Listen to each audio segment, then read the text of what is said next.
Hello friend, आप सबका स्वागत है हमारे यूट्यूब चैनल स्टडी टीम में। तो चलिए आज की क्लास शुरू करते हैं। और आज की क्लास में हम हिंदी का प्रैक्टिस सेट सॉल्व करेंगे UP triple S C video re exam के लिए। तो चलिए शुरू करते हैं।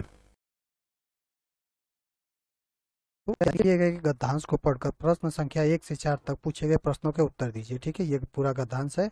पहले क्वेश्चन पढ़ लेते हैं, फिर उसके अनुसार गद्यांश को पढ़ेंगे। तो क्या दिया है क्वेश्चन के धर्म के आचरण का उद्देश्य है। धर्म के आचरण का उद्देश्य है हमको बताना है। तो ऑप्शन ए आध्यात्मिकता की शिक्षा प्रदान करना। ऑप्शन बी है अच्छे कर्मों और गुणों का प्रकाश फैलाना। ऑप्शन सी है कर्म पर आस्था रखना। और ऑप्शन डी अपने धर्म का प्रचार प्रसार करना। तो धर्म के आचरण का उद्देश्य क्या है, चलिए हम गद्यांश को पढ़ते हैं और फिर इसका वो उत्तर देते हैं। तो क्या दिया है कि मानवता के मर्मस्थल में परोपकार और त्याग जैसी सद्गुण की जागृति तभी हो पाती है जब वो अपने तुच्छ भौतिक जीवन को नगण्य समझकर उत्साह उमंग के साथ दूसरों की सेवा शुश्रूषा तथा सत्कार करता है। यह कठोर सत्य है कि हम भौतिक रूप से इस संसार में सीमित अवधि तक ही रहेंगे। हमारी मृत्यु के बाद हम हमारे निकट संबंधी मित्र बंधु बंधुआ भर हमारे लिए शोकाकुल और प्रोमाकुल भी नहीं रहेंगे। दुख मिश्रित इस निर्बल भावना पर विजय पाने के लिए तब हमारे अंतर्मन में एक विचार उठता है कि क्यों ना हम अपने सत्कर्मों और सद्गुणों का प्रकाश फैलाकर सदा सदा के लिए अमर हो जाएं। सेवक प्रवृत्ति अपनाकर हम ऐसे आवश्यक अवश्य कर सकते हैं। अपने निस्वार्थ व्यक्तित्व और परहित कर्मों के बल पर हम हमेशा के लिए मानवीय जीवन हेतु उत्प्रेरणा बन सकते हैं। ये मानवीय उत्प्रेरणा बन सकते हैं। और मुझे प्रदान करने के लिए यह विचार नया नहीं है कि ऐसे विचार सज्जन मनुष्यों के अंतर मन में सदा उठते रहते हैं तथा इन्हें अपनाकर दुनिया में अमर भी हो गए। इस धारा पर अस्थायी रूप से नहीं रहने पर भी ऐसे परहितकारी कालांतर तक जाते रहेंगे। अमूल्य मनुष्य जीवन की शिक्षा यही है कि यही सीखना मनुष्य का जीवन आनंदमय और समृद्धिशाली हो सकता है। यदि इस प्रकार मानव जीवन उन्नत होता है तो यह संपूर्ण संसार स्वर्गिक विस्तार ग्रहण कर लेगा। किसी भी मानव को आध्यात्मिकता का जो अंतिम ज्ञान मिलेगा वो भी यही शिक्षा देगा कि धर्म कर्म का उद्देश्य सत्कर्मों और सद्गुणों की ज्योति फैलाना है। तो क्वेश्चन क्या था कि धर्म के आचरण का उद्देश्य क्या है। ठीक है, तो वो धर्म के आचरण का उद्देश्य क्या है। तो हमारा ऑप्शन था आध्यात्मिकता की शिक्षा प्रदान करना। ऑप्शन बी था अच्छे कर्मों और गुणों पर प्रकाश।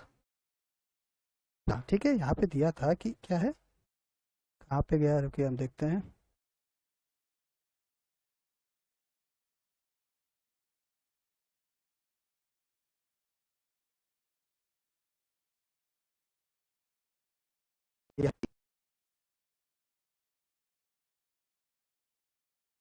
क्या है तो अच्छे कर्म अच्छे आचरण धर्म के अच्छे आचरण का उद्देश्य क्या है कि अच्छे कर्मों और गुणों का प्रकाश फैलाना। तो हमारा आंसर कौन सा होगा, तो ऑप्शन नंबर बी सही होगा।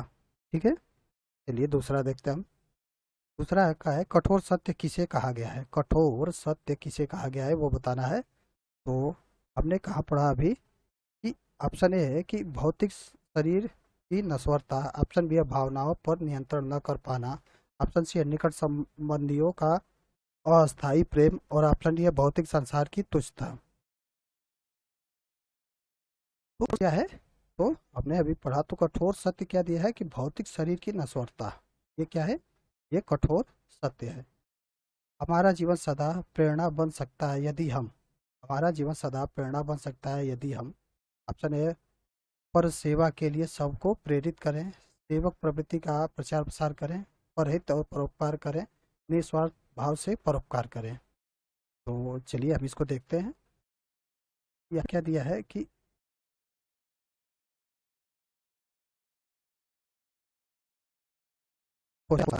आया जीवन सदा प्रेरणा बन सकता है यदि हम। ठीक है,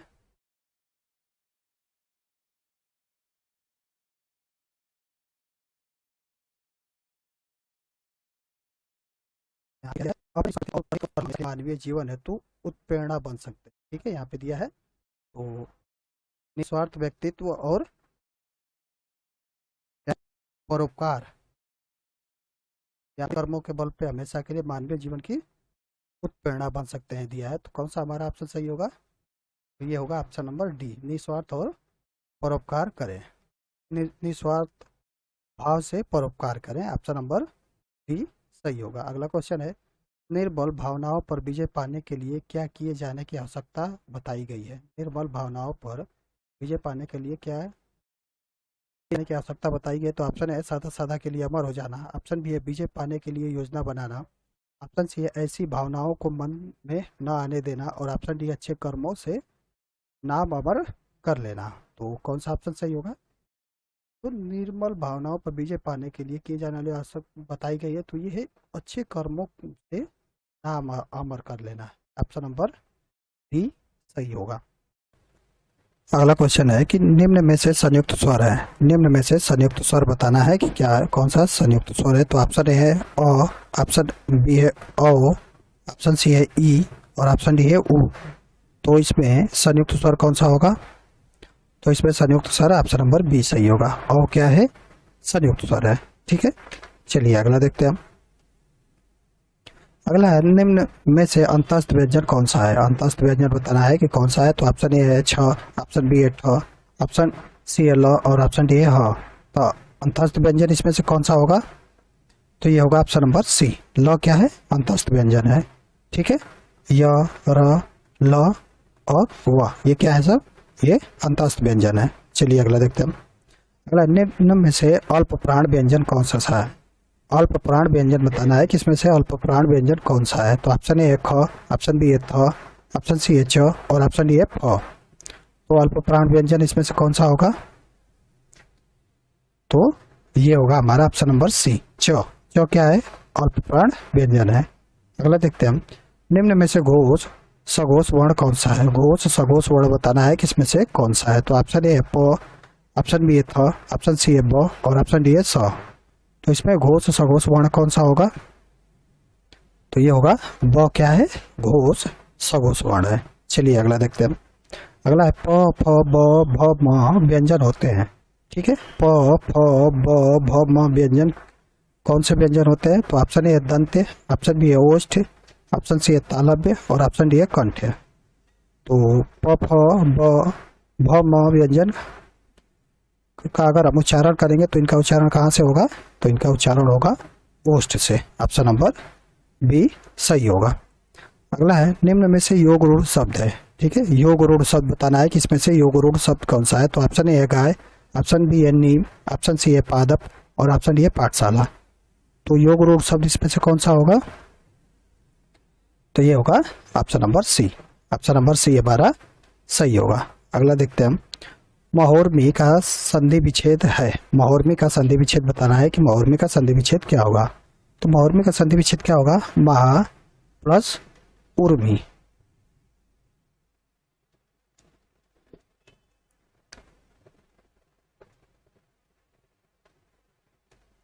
महा प्लस उर्मी, तो कौन सा ऑप्शन होगा? ऑप्शन नंबर सी सही होगा। ठीक है, चलिए आगे देखते हैं। आगे है, नेत्रहीन किस समास का उदाहरण है? नेत्रहीन किस समास का उदाहरण है? तो ऑप्शन ए है द्वंद्व, ऑप्शन बी है कर्मधारय, ऑप्शन सी है बहुव्रीहि और ऑप्शन डी है तत्पुरुष। तो नेत्रहीन का समास विग्रह करेंगे तो क्या होगा? ये होगा नेत्र से हीन। कौन सा समास होगा? तो ये होगा तत्पुरुष समास, ऑप्शन नंबर डी सही होगा। अगला देखते हैं हम। अपमान में उपसर्ग है, अपमान में उपसर्ग बताना है कि इसमें कौन सा उपसर्ग होगा। तो ऑप्शन ए है अव, ऑप्शन बी है उप, ऑप्शन सी है अति और ऑप्शन डी है अप। तो अपमान में कौन सा उपसर्ग होगा? तो ये होगा अप उपसर्ग, ऑप्शन नंबर डी सही होगा। अगला देखते हैं हम। रंगीला शब्द में किस प्रत्यय का प्रयोग हुआ है? रंगीला शब्द में किस प्रत्यय का प्रयोग हुआ है? तो ऑप्शन ए है गीला, ऑप्शन बी है इला, ऑप्शन सी है ला और ऑप्शन डी है इला। तो रंगीला में किस प्रत्यय का प्रयोग हुआ है? तो ये है इला प्रत्यय। ठीक है, ऑप्शन नंबर डी सही होगा। चलिए अगला देखते हैं। निम्नलिखित विकल्पों में से तत्सम शब्द है, ठीक है। तत्सम शब्द बताना है कि इसमें से तत्सम कौन सा है। तो ऑप्शन ए है नारियल, ऑप्शन बी है उपरोक्त, ऑप्शन सी है तुरंत और ऑप्शन डी है आलस्य। तो इसमें तत्सम शब्द कौन सा होगा? तो ये होगा ऑप्शन नंबर डी, आलस्य क्या है, ये तत्सम शब्द है, ठीक है। अगला देखते हैं हम, निम्न में से कौन सा शब्द तद्भव है, ठीक है। तद्भव बताना है कि इसमें से तद्भव कौन है। तो ऑप्शन है मृतिका, ऑप्शन बी है विकार, ऑप्शन सी है कपाट और ऑप्शन डी है कपूर। तो इसमें से तद्भव कौन सा होगा? तो ये है कपूर, क्या है, तद्भव है, ठीक है। चलिए अगला देखते हैं हम, निम्न में से कौन सा देशज शब्द है, ठीक है। देशज शब्द बताना है कि इसमें से देशज कौन सा है। तो ऑप्शन ए है गरीब, ऑप्शन बी है चेहरा, ऑप्शन सी है हकीम और ऑप्शन डी है कूड़ा। तो देशज शब्द कौन सा होगा इसमें? तो ये होगा कूड़ा, क्या है, देशज शब्द है, ऑप्शन नंबर डी सही होगा। अगला देखते हैं हम, निम्न में से कौन सा शब्द विदेशी है, ठीक है। हमको इसमें बताना है कि कौन सा शब्द विदेशी है। तो ऑप्शन ए है वकील, ऑप्शन बी है खोखला, ऑप्शन सी है ठेठ और ऑप्शन डी है चकमा। तो इसमें से विदेशी शब्द कौन सा है? तो ये है वकील, वकील क्या है, विदेशी शब्द है, ऑप्शन नंबर ए सही होगा।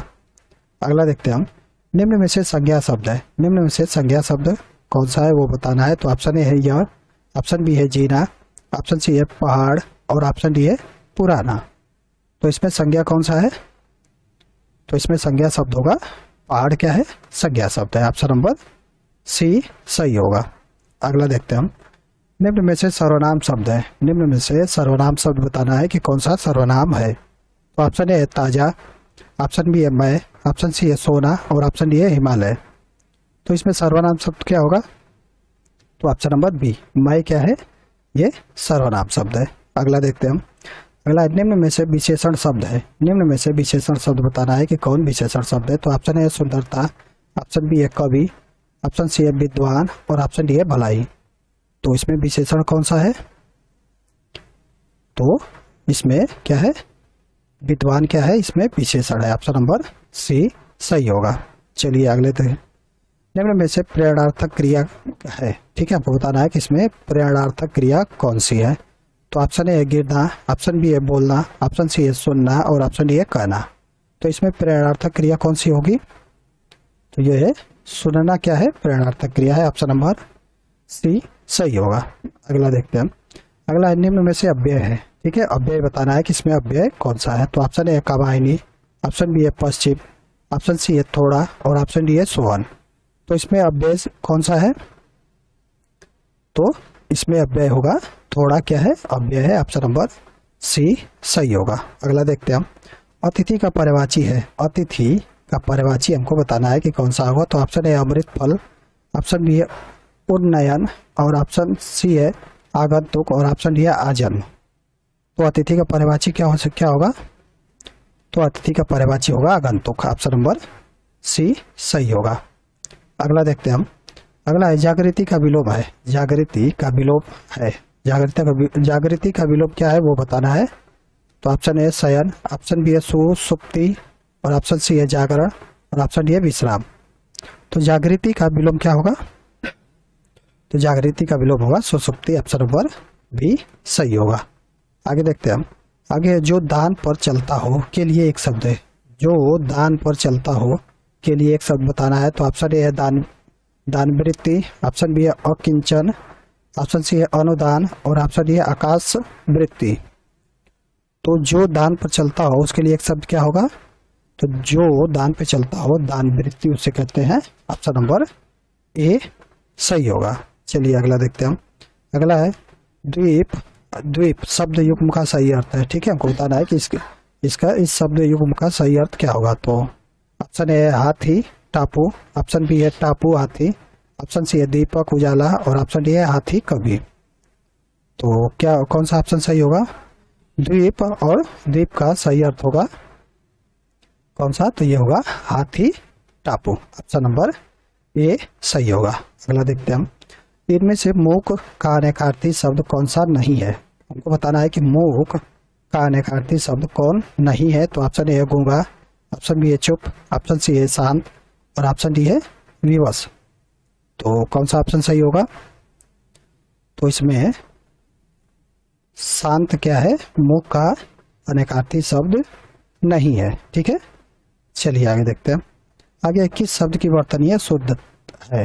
ठीक है, हमको बताना है कि इसमें वर्तनीय रूप से कौन सा ऑप्शन शुद्ध है। तो ऑप्शन ए है अधीर, ऑप्शन बी है व्यवहारिक, ऑप्शन सी है मिष्ठान और ऑप्शन डी है अत्यधिक। तो वर्तनीय रूप से शुद्ध इसमें कौन सा है, तो अत्यधिक क्या है, ये वर्तनीय रूप से शुद्ध है। ऑप्शन नंबर बी सही होगा। अगला देखते हैं हम। निम्नलिखित में से अशुद्ध वर्तनीय शब्द है। ठीक है, अशुद्ध वर्तनीय शब्द बताना है कि इसमें से कौन सा है। तो ऑप्शन ए है वाड्मय, ऑप्शन बी है उत्कर्ष, ऑप्शन सी है वैमनस्य और ऑप्शन डी है मिथिलेश कुमारी। तो कौन सा ऑप्शन सही होगा, इसमें वर्तनीय रूप से अशुद्ध बताना है। तो ये होगा ऑप्शन नंबर डी सही होगा। ये क्या है, वर्तनीय रूप से अशुद्ध है। अगला देखते हैं हम। निम्न में से कर्ता कारक का परसर्ग कौन सा है। ठीक है, कर्ता कारक का परसर्ग बताना है कि कौन सा है। तो ऑप्शन ए है के लिए, ऑप्शन बी है ने, ऑप्शन सी है से, ऑप्शन डी है में पर। तो कर्ता कारक का परसर्ग क्या होगा, तो ये होगा हमारा ऑप्शन नंबर बी, कर्ता कारक का परसर्ग ने होता है। ऑप्शन नंबर बी सही होगा। अगला देखते हैं हम। निम्न में से पुल्लिंग शब्द का चयन कीजिए। ठीक है, पुल्लिंग शब्द बताना है कि इसमें से पुल्लिंग शब्द कौन सा होगा। तो ऑप्शन ए है पहिया, ऑप्शन बी है लिखावट, ऑप्शन सी है पखावज, ऑप्शन डी है मझधार। तो इसमें पुल्लिंग शब्द कौन सा होगा, तो पहिया क्या है, ये पुल्लिंग शब्द है। ऑप्शन नंबर ए सही होगा। अगला देखते हैं हम। निम्न में से कौन सा शब्द स्त्रीलिंग है। ठीक है, स्त्रीलिंग बताना है कि इसमें स्त्रीलिंग कौन सा है। तो ऑप्शन ए है उपहार, ऑप्शन बी है ग्रंथ, ऑप्शन सी है मस्तक और ऑप्शन डी है रचना। तो स्त्रीलिंग इसमें से कौन सा होगा, तो रचना क्या है, स्त्रीलिंग है। ऑप्शन नंबर डी सही होगा। अगला देखते हैं हम। किसका प्रयोग सदैव एक वचन में होता है। किसका प्रयोग सदैव एक वचन में होता है। तो ऑप्शन ए है नदी, ऑप्शन बी है प्रत्येक, ऑप्शन सी है साधु और ऑप्शन डी है घर। तो किसका प्रयोग सदैव एक वचन में होता है, तो ये है ऑप्शन नंबर बी सही होगा, प्रत्येक। ठीक है, प्रत्येक का क्या है, सदैव एक वचन में प्रयोग होता है। अगला देखते हैं हम। बच्चा गया इस वाक्य में प्रयुक्त काल पहचाने। बच्चा गया इस वाक्य में हमको काल बताना है कि क्या होगा। तो ऑप्शन ए है सामान्य भूतकाल, ऑप्शन बी है पूर्ण भूतकाल, ऑप्शन सी है भविष्यत काल और ऑप्शन डी है सामान्य वर्तमान काल। तो बच्चा गया इसमें कौन सा काल होगा, तो ये होगा सामान्य भूतकाल। ऑप्शन नंबर ए सही होगा। अगला देखते हैं हम। अगला निम्नलिखित में से कौन सा भाववाच्य का उदाहरण है। ठीक है, भाववाच्य का उदाहरण बताना है। तो ऑप्शन ए है मैंने पुस्तक पढ़ी, ऑप्शन बी है पुस्तक पढ़ी जाती है, ऑप्शन सी है आम खाया जाता है और ऑप्शन डी है धूप में चला नहीं जाता। तो कौन सा ऑप्शन सही होगा, इसमें भाववाच्य का उदाहरण होगा धूप में चला नहीं जाता। ऑप्शन नंबर डी सही होगा। अगला देखते हैं हम। पिता ने समझाया कि सदा सत्य बोलना चाहिए, यह वाक्य उदाहरण है। पिता ने बताया कि सदा सत्य बोलना चाहिए, आपको बताना है कि ये वाक्य किसका उदाहरण है। तो ऑप्शन ए सरल वाक्य, ऑप्शन बी है इच्छावाचक वाक्य, ऑप्शन सी है मिश्र वाक्य और ऑप्शन डी है आज्ञावाचक वाक्य। तो कौन सा ऑप्शन सही होगा, इसमें पिता ने समझाया कि सदा सत्य बोलना चाहिए, ये क्या है, मिश्र वाक्य है। ठीक है, ऑप्शन नंबर सी सही होगा। अगला देखते हैं हम। निम्नलिखित में से किस शब्द की वर्तनीय शुद्धता है। ठीक है, बताना है कि वर्तनीय रूप से कौन इसमें शुद्ध लिखा गया है। तो अनुभूति वर्तनीय रूप से शुद्ध कैसे लिखा जाता है, तो ये लिखा जाता है अनुभूति। कौन सा ऑप्शन होगा, तो ऑप्शन नंबर बी हमारा सही होगा। ठीक है, चलिए आगे देखते हैं हम। आगे प्रश्नवाचक चिन्ह कौन सा है। ठीक है, प्रश्नवाचक चिन्ह तो ये होगा ऑप्शन नंबर सी क्या है, प्रश्नवाचक चिन्ह है। अगला देखते हैं हम। अगला है आँख का पानी ढलना, इस मुहावरे का सही अर्थ है। आँख का पानी ढलना, इस मुहावरे का सही अर्थ क्या होगा। तो ऑप्शन ए है बहुत क्रोधित होना, ऑप्शन बी है निर्लज होना, ऑप्शन सी है बुढ़ापा आ जाना और ऑप्शन डी है मर जाना। तो आँख का पानी ढलना का सही अर्थ क्या होगा, मुहावरे का अर्थ क्या होगा, तो निर्लज होना। ऑप्शन नंबर बी सही होगा। अगला देखते हैं हम। कपटी मित्र के लिए सही मुहावरा है। कपटी मित्र के लिए सही मुहावरा क्या है। तो ऑप्शन ए दांत काटी रोटी, ऑप्शन बी आस्तीन का सांप, ये सांप होगा, ऑप्शन सी है अक्ल की दुम और ऑप्शन डी है आबनोस का कुंदा। तो कपटी मित्र के लिए मुहावरे का कौन सा मुहावरा सही होगा? तो ये होगा आस्तीन का सांप। ऑप्शन नंबर बी सही होगा। अगला देखते हैं हम। अगला है आंख न दीदा काटे कसीदा लोकोक्ति का अर्थ क्या है? आंख न दीदा काटे कसीदा लोकोक्ति का सही अर्थ क्या होगा? तो ऑप्शन ए बहुत निपुण बनना, ऑप्शन बी है साधन न होने पर भी काम कर लेना, ऑप्शन सी है सर्वथा अयोग्य, और ऑप्शन डी अयोग्यता न रहने पर भी काम करने की सेखी भरना। कौन सा ऑप्शन सही होगा इसमें? आंख न डीडा कासे काढ़े कसीदा, ये होता है योग्यता न रहने पर भी काम करने की सेखी भरना। ऑप्शन नंबर डी सही होगा। अगला देखते हैं हम। आडंबर बहुत किंतु वास्तविकता कुछ नहीं के लिए लोकोक्ति है। आडंबर बहुत किंतु वास्तविकता कुछ नहीं लोकोक्ति के लिए हमको बताना है कि कौन सा लोकोक्ति होगा इसके लिए। तो ऑप्शन ए आँख का अंधा नाम नयन सुख, ऑप्शन बी है ऊंची दुकान फीका पकवान, ऑप्शन सी है ऊंट के मुंह में जीरा, और ऑप्शन डी है खोदा पहाड़ निकली चुहिया। तो कौन सा ऑप्शन सही होगा?